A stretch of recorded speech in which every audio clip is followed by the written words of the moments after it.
મિત્રો dinner with વેબકુકમાં આપનું સ્વાગત છે। મિત્રો આપણે ગુજરાતી ગ્રામરનું આજે 23મું પેપર પહોંચી ગયા છીએ। 1 થી 22 પેપર જે કોઈને જોવાના બાકી તો પ્લેલિસ્ટમાં જઈને જોઈ લેજો। અને વેબકુકમાં જે કાંઈ એક લેક્ચર તમારા માટે અપલોડ કરવામાં આવે છે ને બધા એક્ઝામ ઓરિએન્ટેડ જ હોય છે, તો એ કંઈ પણ મિસ નથી જાય એનું ખાસ ધ્યાન રાખજો। અને 100% ગેરંટી આપું છું કે વેબકુકનું જે કાંઈ પ્લેલિસ્ટ છે ને બધા તમને એક્ઝામમાં 100% કામ આવશે જ, બરાબર। અહીંયા પણ જ નિપાતનો ઉપયોગ કરું છું, બરાબર। હા, તો સ્ટાર્ટ કરીએ આજનું પેપર। જીએસએસબી ગ્રેડ સી મિકેનિકલનું પેપર છે 2017નું। તો જોઈએ અંદર શું પૂછ્યું છે। અને આ સાથે એક કહેવાનું કે આજે તમારા માટે બંધારણનું પેપર 2નું સોલ્યુશન અપલોડ કરેલું છે। અહીંયા જેટલું તમને ગુજરાતી ગ્રામર અને ઇંગ્લિશ ગ્રામરમાં ઇમ્પોર્ટન્ટ એક્ઝામમાં કામ આવશે એવું પણ બંધારણમાં પણ કામ આવશે, તો એ પણ બધા જોઈ લેવાના। એને કંઈ રિવ્યૂ સજેશન હોય તો કોમેન્ટ બોક્સમાં ખાસ આપજો। અને મિત્રો રિવ્યૂ આપવાનું રાખો જેથી કરીને અમને મોટિવેશન મળે અથવા સજેશન હોય તો અમે કંઈક ઇમ્પ્રુવમેન્ટ કરી શકીએ અને તમારા માટે સારામાં સારો કન્ટેન્ટ તૈયાર કરી શકીએ। હવે જોઈએ પહેલો ક્વેશ્ચન શું છે। ઉદ્ધિ શબ્દનો સાચો સમાનાર્થી શબ્દ લખો। હવે ઉદ્ધિનો મિનિંગ સર્ચ કરશો ને રેફરન્સમાં તો ગાડાનો ઉદ્ધ અથવા ગાડાનો ધોર્યો થાય છે। રેફરન્સ મેં તમને કીધા છે કે લેક્સિકન ગુજરાતી ગૂગલમાં લખશો તો પણ આવશે। સાર્થ એપ્લિકેશન છે, એક ભગવત ગોમંડળ છે, બધામાં તમે સર્ચ કરી શકશો। એકમાં ન મળે તો બીજામાં ચેક કરી લેવું। એ ઉદ્ધિનો મિનિંગ થાય છે ગાડાનો ધોર્યો, પણ અહીંયા તો ઓપ્શનમાં એવું કંઈ આપ્યું નથી, પણ આન્સર સમુદ્ર આવે છે। અહીંયા તો સમુદ્રના મિનિંગ જોઈએ ને તો ઉદ્ધિ આવે છે। અહીંયા આ ઉદ્ધિ અને ઉદ્ધિ બંનેમાં છે ને જોડણીનો તફાવત છે, ખાલી જોઈ લેજો। મે બી એક્ઝામમાં કંઈક મિસ્ટેક હોઈ શકે પ્રશ્નની અંદર, પણ અહીંયા તમને કન્ફ્યુઝન હવે નેક્સ્ટ ટાઈમ ન થવું જોઈએ એટલા માટે ક્લિયર કરી દઉં છું કે અહીંયા ઉદ્ધિનો મિનિંગ આ થાય છે અને ઉદ્ધિ એનો મિનિંગ શું થાય છે, સમુદ્ર થાય છે। તો આ ઉદ્ધિ આપ્યું તો આન્સર શું આવશે અહીંયા સમુદ્ર, આન્સર ઇઝ એ। એટલા માટે હું તમને કહું છું ને કે વેબકુકમાં આપણે પ્રૂફ સહિત બધું મૂકવામાં આવે છે જેથી કરીને કન્ફ્યુઝન તમને કંઈ ન રહે, છતાં પણ રહી તો આગળ બંને નંબર આપ્યા છે। કોઈ પણ સબ્જેક્ટમાં કન્ફ્યુઝન હોય તો ત્યાં તમે પૂછી શકો છો અને સોલ્વ કરી શકો છો। પછી જે ભણેલી સ્ત્રી સુખમાં ગમત આપે, ભણેલી કૃદંતનો પ્રકાર જણાવો। હવે ભણેલી શું લાગ્યું, ભણેલ બોલો તો શું લાગે, એલ પ્રત્યે લાગે, તો અહીંયા છે શું છે ભણેલી જ છે, તો એ પ્રત્યે શેમાં લાગશે, મેં તમને આગળના લેક્ચરમાં પણ કીધું હતું અને અહીંયા હવે હું કહેતો નથી, તમે આગળનો લેક્ચર તમને યાદ જ હશે તો રિકોલ કરો અહીંયા તમને શું આવે છે। અને ખાસ છે કે મેં ત્યાં તમને એમ કીધું હતું કે આ એક્ઝામમાં અત્યાર સુધી એટલા પેપરમાં 2 જ વાર પૂછાયેલું છે અને અહીંયા 3જી વાર રિપીટ થઈ ગયું છે, તો હવે તમને હિન્ટ તો આટલી બધી આપી દીધી તો તમને ઇઝીલી આવડી જ જવું જોઈએ। અને છતાં પણ ન આવડે તો આગળના લેક્ચર જોઈ લેજો, તમારું બાકી રાખ્યું હશે તો જ તમને નહીં આવડે। પછી પરિવર્તન કે ઉથલ પાથલનો સમય, શબ્દ સમૂહ માટે એક શબ્દ આપો। હવે સરખું વાંચો તો પરિવર્તન કે ઉથલ પાથલનો સમય કીધું છે, મતલબ કે એક સમયમાંથી બીજા સમયમાં જતા હોય એ વચ્ચેનો સમયગાળો થયો, તો ઉથલ પાથલનો સમય છે, પરિવર્તનનો સમય છે, એટલે આ ચેન્જીસનો સમય છે।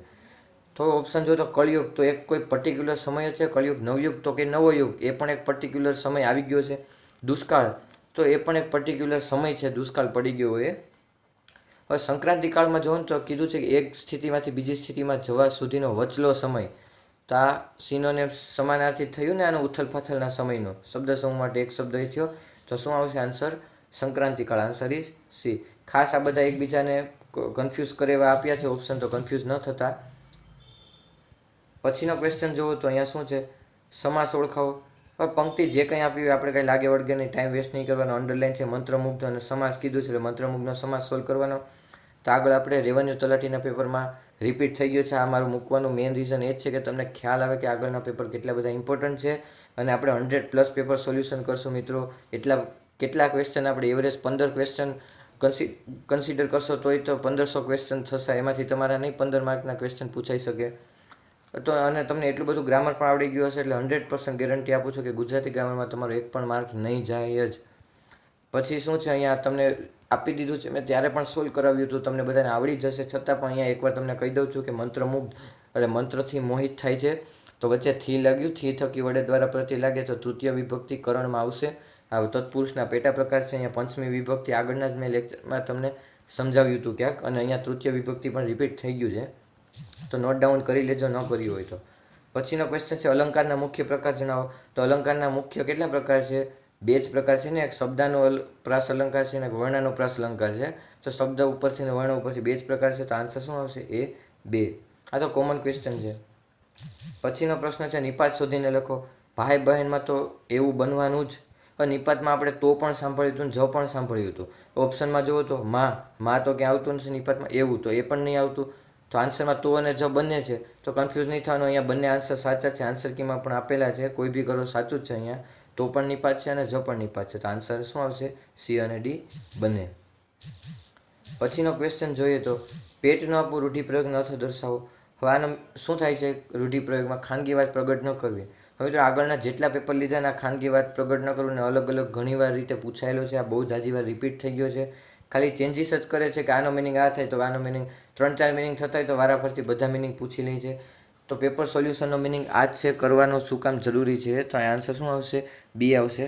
એટલા માટે આપણે બધા સબ્જેક્ટના પેપર સોલ્યુશન સ્ટાર્ટ કરી દીધા છે કે હવે આ વખતે એક્ઝામ તો ક્લિયર થવી જ જોઈએ. પછી છે છંદના 8 ગણનું મુખ્ય બંધારણનું સૂત્ર કયું છે? તો આ તો તમે અલગ અલગ રીતે શોર્ટકટ યાદ રાખી જશે, કોમન જ છે અને તમારી શોર્ટકટ પ્રમાણે આ જોઈ લો તો આન્સર શું આવશે? અહીંયા બી આવશે. આ તો યાદ રાખવાનું છે, એમાં બીજો કાંઈ ઓપ્શન આપણી પાસે નથી. પછી છે સંધિ છોડો રવિ પતા ઇન્દ્ર. હવે આગળના 2 લેક્ચરમાં જો તો આ સંધિ છોડો મેં રિપીટ કરાવી હતી. મેં નથી સોલ્વ કરાવી, તમારા પણ છોડ્યું હતું. તો અહીંયા પણ સેમ એવી જ રીતે હું કહીશ. આગળ તમે સોલ્વ કરેલું છે તો સેમ એ જ થશે અહીંયા. પછી છે મહોદય સંધિ છોડો. તો આ રવિન્દ્ર અને મહોદય બંને સાથે પેરમાં જતી જોડો અને છોડો આગળના પેપરમાં. તો અહીંયા પણ એવી જ રીતે પેરમાં જ રિપીટ થઈ છે. હવે તમને સમજાણું પેપરનું ઇમ્પોર્ટન્સ શું છે. હજુ ના સમજાણું હોય તો બાકીના આગળના લેક્ચર તો મહેરબાની કરીને જોઈ લેજો, બાકી કંઈ ન રાખતા.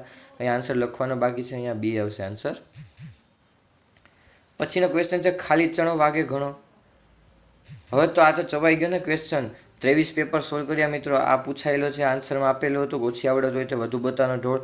આગળ સર્વેયરના પેપરમાં પણ આ જ હતો અને ત્યારે પણ મેં કીધું હતું કે આ રિપીટ થયો છે. અહીંયા 3rd ટાઈમ જુઓ બિન સચિવાલયમાં પણ પૂછાયું હતું. ત્યારે ખાલી શું છે અધૂરો ઘડો છલકાય ઘણો એવી રીતે અલગ રીતે પૂછ્યું હતું. આન્સર તો સેમ જ આવતો. સમજાણું જીએસએસબી શું કરે છે અહીંયા. એટલે પેપરનું ઇમ્પોર્ટન્સ હજુ હું રિપીટ કરું છું કે આ છે પેપરનું ઇમ્પોર્ટન્સ. અહીંયા જો 23 પેપરમાં તો 3 વાર રિપીટ થઈ ગયું છે અને હજુ આપણે ઘણા બધા પેપર કરશું. મે બી આવી શકે ઘણી વાર, બરાબર. અહીંયા આન્સર શું આવશે? ડી.